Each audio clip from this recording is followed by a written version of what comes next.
বিসমিল্লাহির রহমানির রাহিম। শুভ সকাল সবাইকে, আসসালামু আলাইকুম।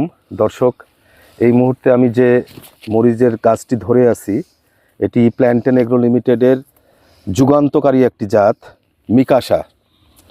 আমরা গত বছর থেকে এই মিকাশাটা কমার্শিয়ালি কৃষকের মাঝে দিচ্ছি।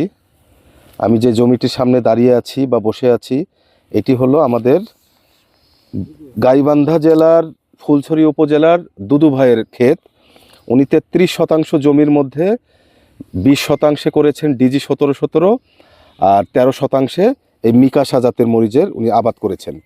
আপনারা দেখেন যে মিকাশা মানে সকলের পছন্দের শীর্ষে কেন থাকছে, তার কারণ একটাই, মরিচটা দেখেন একটু চিকন, 10 থেকে 11 সেন্টিমিটার লম্বা, গাঢ় সবুজ এবং রিঙ্কেল তো নেই বললেই চলে, একদম স্ট্রেট। দেখেন কি পরিমাণ মরিচ এই গাছটাতে মানে ফলন হয়েছে, অসাধারণ, মানে ভাষায় প্রকাশ করার মতো না, এত মরিচ ধরেছে। তা আমি আশা করছি যারা মরিচের আবাদ করেন সেই কৃষকদের জন্য এটি অসাধারণ একটি জাত হিসেবে বিবেচিত হবে আগামীতে, ইনশাল্লাহ। ধন্যবাদ।